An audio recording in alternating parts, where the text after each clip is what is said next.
Olá, pessoal. Eu sou a Juliana Soares, sou doutoranda do Programa de Pós-Graduação em Comunicação Social da Universidade Federal de Minas Gerais, no Brasil. E há quase 6 anos, desde o mestrado, eu tenho me dedicado aos estudos de gênero, no desenvolvimento dessa tese, mais especificamente, aos estudos de masculinidades. No presente trabalho, eu me proponho a discutir dois dos eixos conceituais e estruturantes da minha pesquisa: a discussão de gênero a partir das lentes de análise das textualidades e em sua condição de uma rede de sentidos produzida pelo encadeamento de elementos heterogêneos. Eu também considero as construções de gênero a partir da perspectiva das tecnologias e das próteses, temas que pretendo explicar com mais cuidado no decorrer desse vídeo. Por estarmos situados nos estudos de comunicação, eu parto da coleta de múltiplas narrativas que relatam a vivência de um sujeito representativo de ideias inalcançáveis de masculinidades do Brasil, o funkeiro Mr. Catra, falecido em 2018 em decorrência de um câncer. Reafirmando o compromisso de não desenvolver reflexões teóricas sobre o mundo da vida desconectadas da vivacidade das empirias, eu me dedico à tentativa de perceber de que maneira uma rede de sentidos convocada pelo Mr. Catra, nos seus processos de enunciação de si como homem, permitem perceber como a construção de um ideal de masculinidade resulta dessa articulação multissemiótica de elementos heterogêneos. Para continuar nesse raciocínio, é importante começar respondendo a pergunta: quem é Mr. Catra? Bom, Mr. Catra é um dos nomes mais expressivos do funk carioca no Brasil. Morto em 9 de setembro de 2018, aos 49 anos, o cantor foi vítima de complicações decorrentes de um câncer no estômago, diagnosticado em 2017. Reconhecido pela presença física marcante, era um homem corpulento, de voz rouca e visual composto por muitos acessórios de ouro. O funkeiro costumava abrir seus shows com gritos de "O papai chegou", frase que nomeia também uma de suas músicas de sucesso.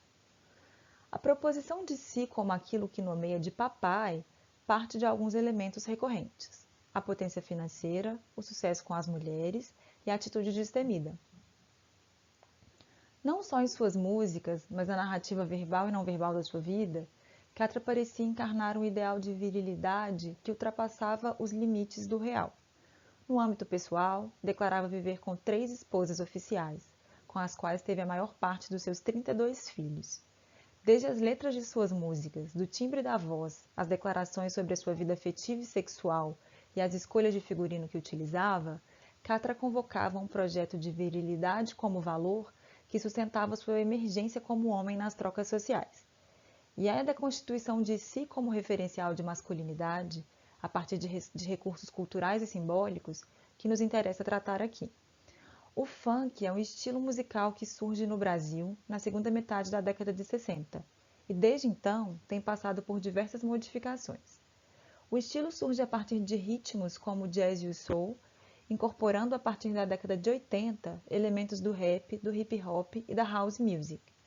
Tendo nascido nas favelas do Rio de Janeiro, canta principalmente a vida nos morros, e ainda que seja amplamente consumido para além dessas localidades, é alvo de críticas estigmatizantes por abordar temas como drogas, sexo e armas, elementos que se mostram estruturantes das projeções das masculinidades do funk.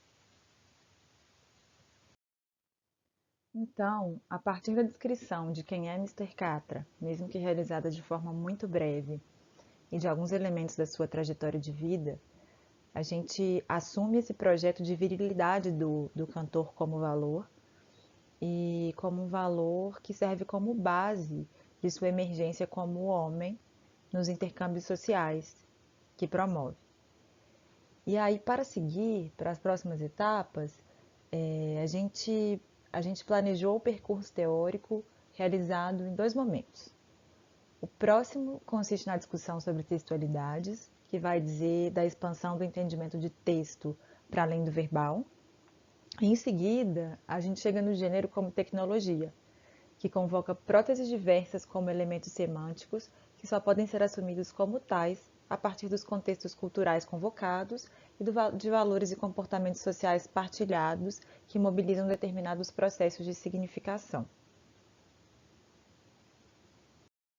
Nessa etapa da discussão teórica, nos parece importante deixar posto o que entendemos por textualidade e diferenciar esse conceito de uma compreensão de textos como uma enunciação verbal estável. Pensar sob a ótica das textualidades implica em considerar os textos como processos em fluxo, como práticas sociais discursivas historicamente situadas. O que assumimos como texto extrapola a materialidade verbal e, assim como discutido por Abril, diz de qualquer unidade de comunicação que é geralmente multissemiótica, sustentada por discursos inseridos em redes textuais, podendo ou não ser composta por elementos verbais, embora não possa ser identificada por essa dimensão de maneira estrita. Ou seja, os textos são espécies de teias, necessariamente provisórias, de relações de elementos de natureza heterogênea. Assim, entendemos que um texto não é um dado, mas uma emergência, e deve ser apreendido como uma prática comunicativa de caráter sociodiscursivo, situado historicamente. Se todo texto é uma articulação provisória de elementos heterogêneos que configuram um processo sempre em curso, entendemos que esse, invariavelmente, emerge em articulação com outros, em movimentos de diálogo, silenciamento, intertextualidade, imprecisão, fratura e referencialidade, sendo necessariamente contaminado pelos atravessamentos socioculturais. Logo, tendo em vista o caráter dinâmico e processual dos textos, intimamente vinculados ao contexto social, entendemos as masculinidades materializadas nos corpos, valores, comportamentos e vivências como emergência de textos potenciais, passíveis de interpretação e reconhecimento como tais. Assumimos no presente trabalho que as masculinidades, como textos, são o que Leal define como modos de agir, formas de experiência modulados por múltiplos sentidos e referências. Dessa forma, como discute Butler, pensar um gênero como performatividade implica em compreender que este não existe fora da linguagem. Assim como ser mulher, ser homem é uma ficção que não encontra sustentação real na biologização da identidade e do desejo. A gramática partilhada do que são as masculinidades, cambiáveis de acordo com questões geográficas, etárias, geracionais, socioeconômicas, raciais, dentre uma infinidade de dimensões possíveis, nada mais é do que a articulação de diversos elementos heterogêneos nos mais variados graus de atravessamento e produção dos corpos, que fazem desse um texto que se oferece ao mundo em diálogo com tantos outros. Apontando para direções semelhantes, Preciado pensa os gêneros a partir de uma chave de leitura que denomina semiótica. Assim, o que nomeia por sistema fármaco-pornográfico operaria como uma máquina de representação somática, onde texto, imagem e corporalidade espalham-se no interior de um circuito cibernético expansivo. Preciado assume um tipo de interpretação semiótico-político do gênero, compreendendo este como efeito de um sistema de significação que inclui modos de produção e decodificação de signos visuais e textuais politicamente regulados. Assim como indica De Laurentiis, cada um é, simultaneamente, produtor e intérprete de tais signos, de maneira a estar a todo momento implicado em processos corporais de significação, representação e autorrepresentação. A autora aponta para a concretude dos efeitos e consequências das performatividades de gênero, ou seja, pensar nos gêneros como textualidades não significa um tipo de abstração sem conexão com o real. Ao contrário, tais emaranhados de sentidos socioculturais criam o que entendemos por realidade. No caso dos gêneros, tais proposições de sentido podem ser apreendidas por meio do entendimento desses como produções técnico-orgânicas constituídas por próteses físicas e metafóricas e tecnologias diversas. Quando assumimos a masculinidade de Catra como texto, entendemos que essa se constitui como uma tessitura formada por diferentes elementos numa tentativa de produção de si como proposta de sentido. Pensando nos elementos que constroem e conformam o gênero como textualidade, parece que as discussões sobre prótese e tecnologia de gênero auxiliam a compreender como, a partir dos corpos, se formam as redes de sentido atribuídas aos gêneros. Ao resgatar a construção da virilidade no universo medieval, a gente pode entender que a imagem do cavaleiro, como síntese de uma produção de virilidade, sempre foi indissociável da força adquirida a cavalo. O que quer dizer que, ao historicizar a construção da virilidade como um atributo do masculino, percebemos que aquilo que partilhamos como masculinidade sempre extrapolou o corpo em si.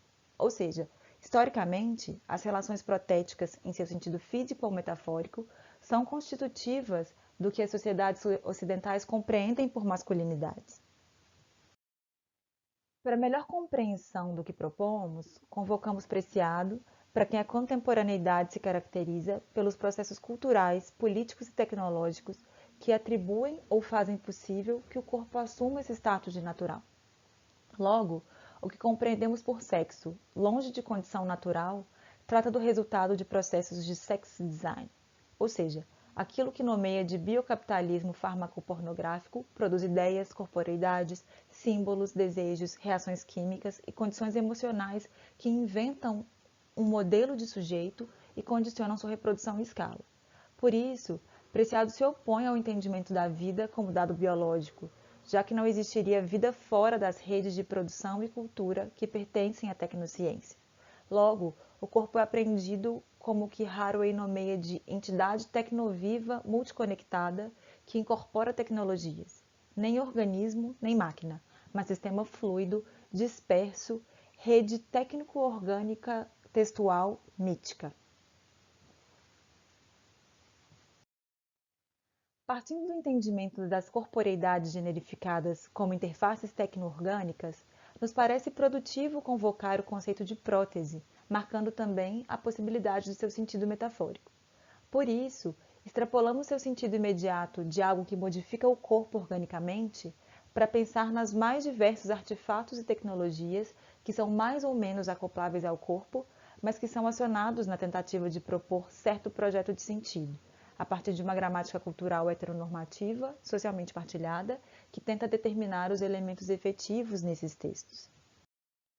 No caso de Catra, as próteses metafóricas são roupas, carros, casas, viagens, perfumes, armas, carreiras de sucesso, a paternidade dos 32 filhos, ou seja, independentemente do seu grau de materialidade, tudo que opera como elemento semântico que é proposto como agenciador de sentido na construção de um projeto de masculinidade de referência para o funk carioca.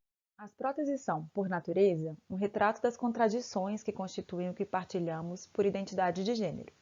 Se buscarmos seu sentido mais imediato no dicionário, encontraremos definições como peça artificial que substitui uma parte do corpo, especialmente em cirurgia ou odontologia, geralmente em razão de um acidente, doença ou trauma, prótese dentária, prótese mamária.